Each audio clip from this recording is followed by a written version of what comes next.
Selamat datang kembali di channel Relawan Imut 3. Pada pertemuan kita kali ini, kita akan membahas koneksi antar materi modul 33, pengelolaan program yang berdampak positif pada murid.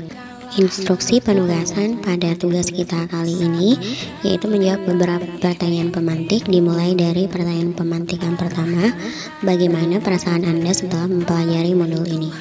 Nah, dalam mempelajari modul ini, terutama materi pengelolaan program yang berdampak pada murid, memberikan kesan tersendiri bagi saya, karena materi ini memberikan pengalaman baru untuk saya mengenai bagaimana membuat program yang mendorong suara, pilihan, dan kepemimpinan murid dalam membentuk students agency atau murid merdeka yang berdampak positif bagi murid, serta membentuk karakter murid yang sesuai dengan profil pelajar Pancasila.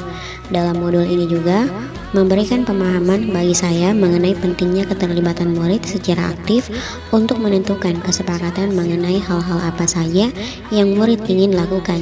Dan yang lebih membuat saya antusias dalam mempelajari modul ini adalah sebagai pendidik kita harus menguasai dan memahami kompetensi sebagai guru yang mampu menumbuhkan lingkungan yang mendukung terwujudnya kepemimpinan murid.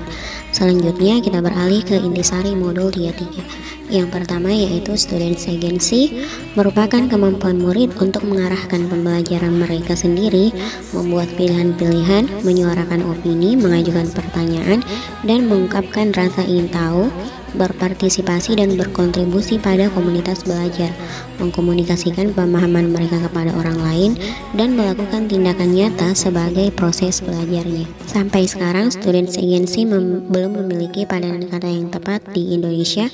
Makanya dalam modul ini digunakan kepemimpinan murid. Kepemimpinan murid ini untuk mewujudkannya ada 3 hal yang harus kita utamakan. Yang pertama yaitu voice, merupakan gagasan, pandangan, perhatian, keinginan, kebutuhan yang diekspresikan oleh murid melalui partisipasi aktif mereka. Kemudian yang kedua adalah choice atau kesempatan yang diberikan kepada murid untuk memilih cara dan proses mereka belajar. Kemudian yang terakhir ownership adalah saat murid terhubung baik secara fisik, kognitif, atau sosial emosional dengan apa yang sedang dipelajari, terlibat aktif, dan menunjukkan minat dalam proses belajarnya, sehingga ia merasa memiliki proses belajarnya. Agar ketiga komponen ini bisa bertumbuh bersamaan, maka diperlukan lingkungan yang mendukung kepemimpinan murid. Nah, dalam modul ini ada 7 lingkungan yang mendukung kepemimpinan murid. Kita mulai dari yang pertama, lingkungan yang menyediakan kesempatan untuk murid menggunakan pola pikir positif dan merasakan emosi yang positif. Yang kedua, lingkungan yang mengembangkan keterampilan berinteraksi sosial, baik secara positif, arif, dan bijaksana. Yang ketiga, lingkungan yang melatih keterampilan yang dibutuhkan murid dalam proses pencapaian tujuan akademik maupun non-akademiknya. Yang keempat, lingkungan yang melatih murid untuk menerima dan memahami kekuatan diri, sesama, serta masyarakat. Yang kelima, lingkungan yang membuka wawasan murid agar dapat menentukan dan menindaklanjuti tujuan, harapan, atau mimpi yang manfaat dan kebaikannya melampaui pemenuhan kepentingan individu, kelompok, maupun golongan. Yang keenam, lingkungan yang menempatkan murid sedemikian rupa sehingga terlibat aktif dalam proses belajarnya sendiri. Dan yang terakhir, lingkungan yang menumbuhkan daya lenting dan sikap tangguh murid untuk terus bangkit di tengah kesempitan dan kesulitan. Ketujuh karakteristik lingkungan yang menumbuh kembangkan kepemimpinan murid ini diharapkan dapat mendukung trisentra pendidikan, yaitu yang pertama keluarga, kemudian sekolah, dan masyarakat. Ketiga komunitas ini memiliki peran penting dalam membantu mewujudkan lingkungan belajar yang mendukung tumbuhnya kepemimpinan karena membantu menyediakan kesempatan bagi murid untuk mewujudkan pilihan dan suara mereka.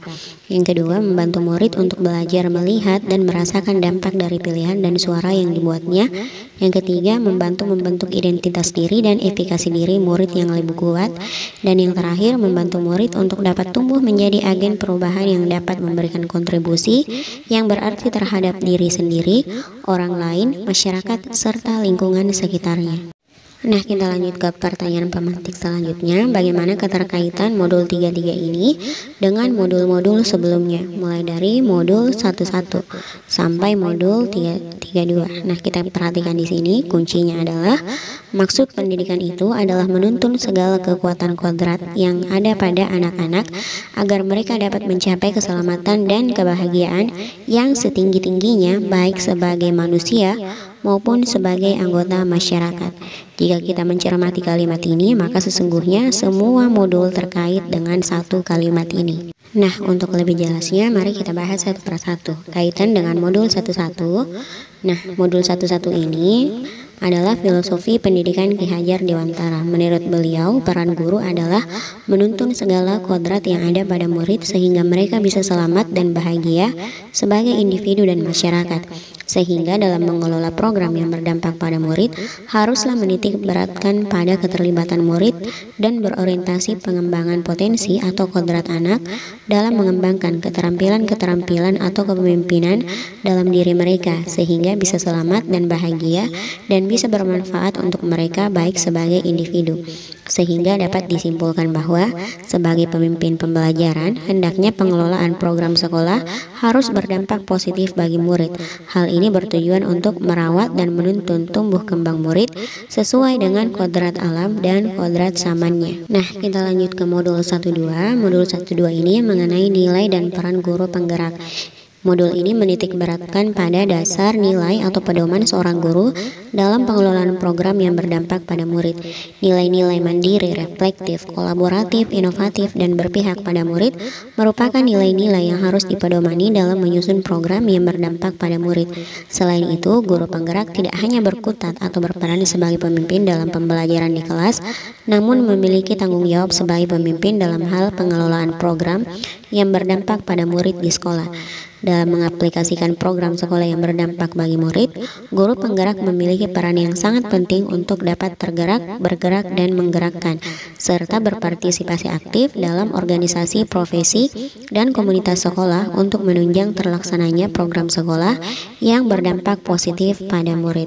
Untuk kaitannya dengan modul 13, nah, dalam merencanakan dan mengelola program yang berdampak pada murid dilakukan dengan menggunakan pendekatan inquiry apresiatif model Bagja dengan terlebih dahulu memetakan aset atau sumber daya sekolah dan mengembangkan aset atau potensi yang bisa dikembangkan untuk merencanakan program yang berdampak pada murid.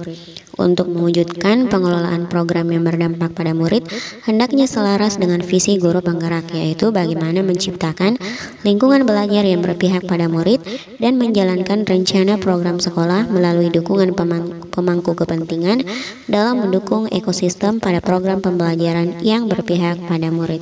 Selanjutnya, kaitan dengan modul 14 tentang budaya positif. Budaya positif di sini membahas lingkungan yang mendukung perkembangan siswa, terutama kekuatan kodrat pada anak. Sebagai petani, maka guru berperan memaksimalkan sumber daya lingkungan yang positif untuk mengembangkan budaya positif agar anak-anak bertumbuh sesuai dengan kodratnya dan mendukung program yang berdampak pada murid. Pengelolaan program yang berdampak pada murid diharapkan dapat memberikan dampak positif dengan terwujudnya budaya positif berkelanjutan di lingkungan sekolah, sehingga pembelajaran selaras dengan tujuan pendidikan menurut Ki Hajar Dewantara. Kita lanjut dengan kaitannya dengan modul 21 tentang pembelajaran berdiferensiasi. Seorang guru penggerak dibekali dengan kemampuan untuk melakukan pembelajaran berdiferensiasi sebagai metode pembelajaran yang berpihak pada murid, karena berdasar pada pemetaan kebutuhan belajar anak yang beragam. Pemetaan kebutuhan belajar anak menjadi dasar guru dalam mengelola program yang berdampak pada murid, karena kekuatan anak yang beragam menjadi aset atau modal melakukan diferensiasi program yang berdampak pada murid atau sesuai dengan kebutuhan murid.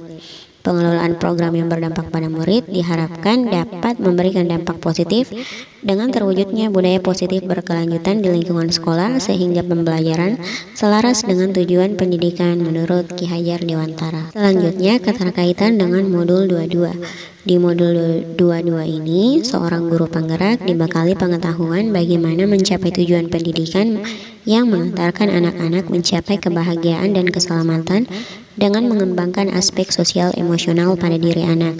Teknik mindfulness menjadi strategi pengembangan 5 kompetensi sosial emosional yang didasarkan pada keberpihakan murid dan dilakukan untuk tujuan sebesar-besarnya memiliki dampak pada anak-anak. Untuk merencanakan program yang berdampak pada murid, perlu mengintegrasikan pembelajaran sosial dan emosional pada proses pembelajaran. Hal ini bertujuan untuk mengembalikan kesadaran penuh atau mindfulness murid, sehingga pada saat mengimplementasikan program sekolah, murid dapat memiliki rasa empati, ketenangan, termotivasi, dan memiliki sikap tanggung jawab. Untuk keterkaitannya dengan modul 23, modul 23 ini membahas tentang coaching. Coaching merupakan sebuah teknik atau strategi seorang pemimpin pembelajaran untuk menuntun murid, menggali potensi anak, dan memaksimalkannya. Coaching memberikan kesempatan murid berkembang dan menggali proses berpikir pada diri. Dalam pengelolaan program yang berdampak pada murid, maka coaching dapat digunakan sebagai strategi untuk mengembangkan sumber daya murid, mengembangkan kepemimpinan murid, menggali potensi murid untuk mencapai tujuan pendidikan yaitu keselamatan dan kebahagiaan anak yang setinggi-tingginya. Pendidikan pengembangan karakter positif pada murid dapat dikembangkan melalui proses coaching.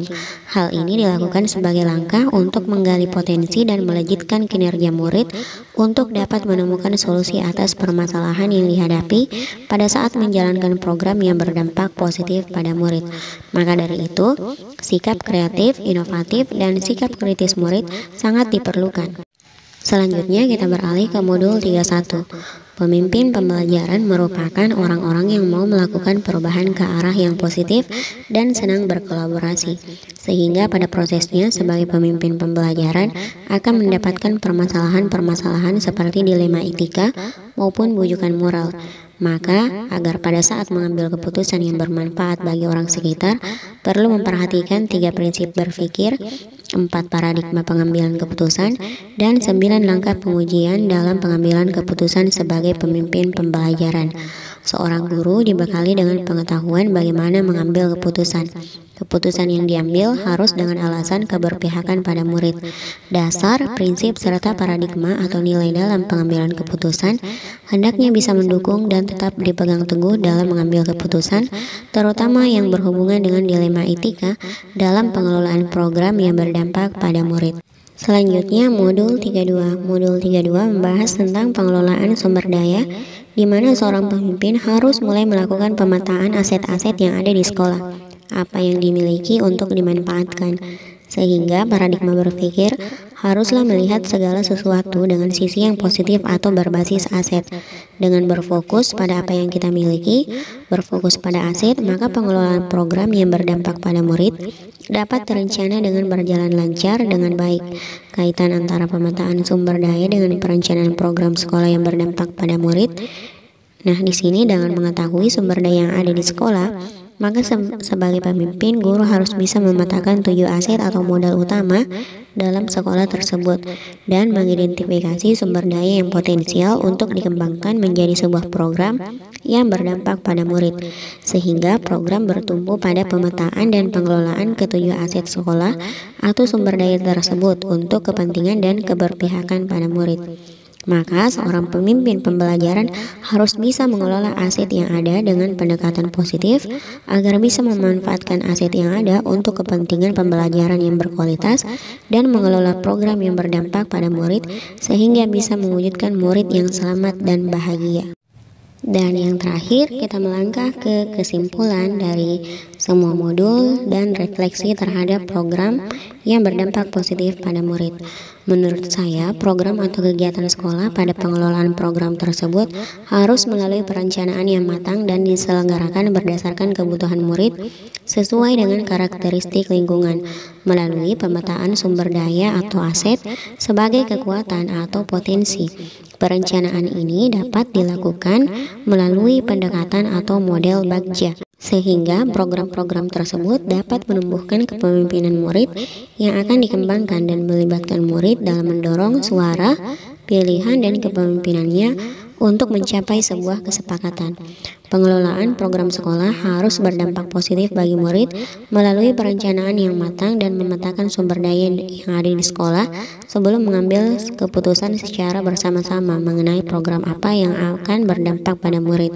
Melalui program sekolah yang berdampak positif pada murid, tentunya harus memberdayakan siswa sebagai pribadi unik yang memiliki karakteristik dan bakat serta potensi yang berbeda-beda, sehingga dalam proses pembelajaran dapat diterapkan pembelajaran yang berdiferensiasi. Hal ini sesuai dengan tujuan menciptakan pembelajaran yang selaras dengan tujuan pendidikan Ki Hajar Dewantara. Sedangkan nilai dan peran guru penggerak untuk melaksanakan visi membangun budaya positif yang berkelanjutan di sekolah dan untuk membangun karakter positif bagi murid. Maka pembelajaran sosial, emosional, dan coaching dapat diterapkan demi mewujudkan profil pelajar Pancasila. Pada proses pelaksanaannya harus mengacu pada tujuan agar program-program tersebut dapat berdampak positif pada murid. Untuk kapan pelaksanaannya, kegiatan dilaksanakan secara rutin saat jam belajar untuk kegiatan intra dan kokurikuler dan di luar jam belajar untuk kegiatan ekstrakurikuler. Untuk menentukan siapa yang terlibat, seharusnya kegiatan ini melibatkan seluruh aset atau modal manusia yang ada di sekolah. Pihak-pihak yang bisa mengarahkan atau memantau dalam melaksanakan program bisa dengan cara mengajak rekan guru untuk berkolaborasi dan mengobservasi program yang dilaksanakan. Jika berhasil, bisa dibagikan ke rekan lain dalam komunitas praktisi untuk menginspirasi praktik baik selanjutnya. Indikator keberhasilannya apabila murid mencapai tujuan program yang dilaksanakan, budaya positif dan keterampilan sosial emosional sudah mulai tumbuh dan berkembang, dan sudah mulai nampak kepemimpinan murid dan profil pelajar Pancasila. Untuk evaluasinya bisa dengan melibatkan rekan sejawat, orang tua, serta murid dalam memberikan umpan balik atau masukan terkait pembelajaran sebagai bahan evaluasi untuk kegiatan berikutnya. Nah, itulah pembahasan kita tentang koneksi antar materi modul 33. Semoga menginspirasi. Salam guru penggerak. Sampai jumpa di pertemuan selanjutnya.